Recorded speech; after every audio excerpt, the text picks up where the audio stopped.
Sahabat, bagaimana kita bisa mempertahankan dan menjaga nilai-nilai kejujuran di dalam diri kita di dalam situasi yang begitu banyaknya tekanan, begitu banyaknya godaan dan juga tawaran-tawaran yang ada di sekitar kita? Ikuti dalam video ini. Jangan lupa support channel video ini dengan mengklik tombol like, subscribe, dan bunyikan lonceng notifikasi.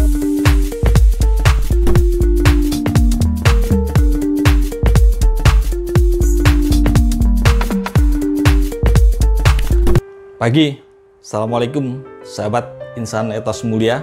Semoga semuanya sehat walafiat, bahagia dan sejahtera semuanya. Ada sebuah survei yang dilakukan di Australia terhadap para manajer di Australia, survei mengenai suap atau korupsi ya.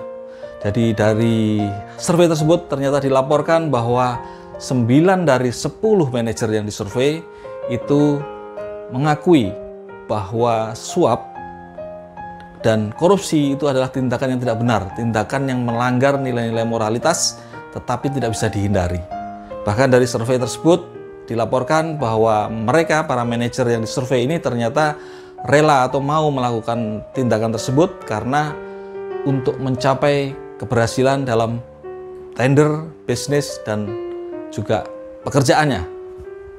Sahabat, ini menunjukkan bahwa sebenarnya nilai-nilai moralitas kejujuran diakui secara universal, disadari dan dipahami bahwa itu menjadi nilai penting. Tetapi tekanan, godaan, dan kompetisi yang begitu kuat menjadikan banyak orang kemudian mengabaikan nilai-nilai kejujuran, nilai-nilai moralitas kejujuran itu demi mencapai tujuan bisnisnya, tujuan pekerjaannya, tujuan untuk meraih keberhasilannya. Sahabat, kita tahu betapa pentingnya nilai-nilai moralitas kejujuran itu, sebagaimana dalam video saya sebelumnya sudah kita jelaskan mengenai hasil survei yang dilakukan oleh Thomas J. Stanley di Amerika. Survei itu dilakukan terhadap 733 responden yang semuanya adalah para milioner sukses di Amerika. Dan ternyata dengan memetakan apa 100 faktor yang paling berpengaruh terhadap keberhasilan, ternyata being honest with all people atau sikap jujur kepada semua orang itu menempati porsi atau menempati ranking nomor 1 dari 100 hal yang berpengaruh terhadap keberhasilan mereka. Itu menunjukkan atau membuktikan bahwa nilai-nilai moralitas kejujuran itu penting dan sangat bernilai bagi keberhasilan seseorang jangka panjang. Lantas bagaimana agar kita bisa menjaga nilai-nilai moralitas kejujuran di tengah situasi kompetisi yang begitu ketat, tekanan-tekanan dan dari lingkungan dan juga godaan-godaan yang begitu besar di sekitar kita? Sahabat, dalam buku saya Good Ethos, 7 etos kerja terbaik dan mulia, ini buku kelima saya, ada beberapa langkah untuk kita bisa menjaga dan menjunjung tinggi nilai-nilai kejujuran di dalam era konsumerisme, era kompetisi, era persaingan dan tekanan yang begitu banyak di lingkungan kehidupan, lingkungan pekerjaan, lingkungan bisnis kita saat ini. Apa saja langkah-langkah sederhana itu? Yang pertama adalah memiliki niat dan komitmen pribadi yang kuat. Jadi harus dimulai dari niat dan komitmen pribadi dulu bahwa kita ingin mengembangkan nilai-nilai kejujuran dalam diri kita. Dengan niat dan komitmen yang kuat itu, maka godaan-godaan, tawaran-tawaran untuk melakukan sesuatu tindakan meskipun terlihat itu akan memberi keberhasilan yang cepat dan sebagainya, tetapi kita bisa menahan diri dari godaan-godaan tersebut, dari tekanan-tekanan tersebut karena memiliki kekuatan dari komitmen dan kesungguhan kita. Komitmen pribadi berarti menunjukkan kesungguhan kita untuk senantiasa menjaga dan mengembangkan nilai-nilai kejujuran di dalam diri kita. Dan itu akan tercermin, memancar keluar, sehingga menjadikan orang-orang yang berhubungan dengan kita akan tahu dan mengerti mengenai reputasi yang kita kembangkan, mengenai sebagai pribadi yang menjaga dan menjunjung tinggi nilai-nilai kejujuran. Yang kedua adalah dengarkan suara hati nurani. Karena kita tahu nilai-nilai moralitas kejujuran itu adalah nilai-nilai mulia yang sudah built-in, yang sudah ada di dalam diri kita, dalam hati nurani kita. Ketika kita mau mendengarkan, mengasah, melatih untuk peka mendengarkan dan mengikuti suara hati nurani kita, maka saat kita melakukan sesuatu yang menyimpang misalnya, yang melanggar nilai-nilai moralitas kejujuran itu, maka suara hati akan memberi peringatan.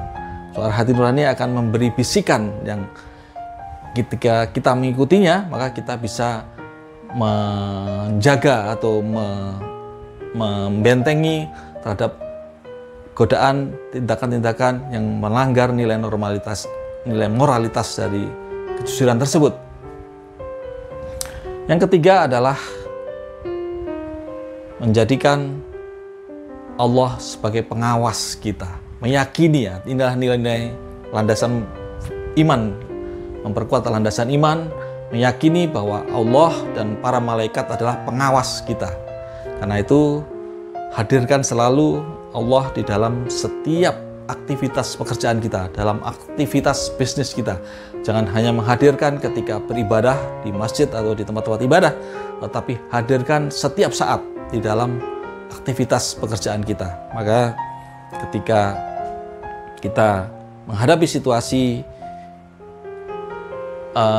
godaan, tekanan dari lingkungan, tawaran yang menggiurkan dan sebagainya, meskipun tidak ada orang lain yang tahu, meskipun sudah sangat rapi, dipersiapkan dengan sangat bagus, tetapi kita meyakini bahwa Allah pasti akan melihatnya, bahwa Allah pasti akan mengawasi kita.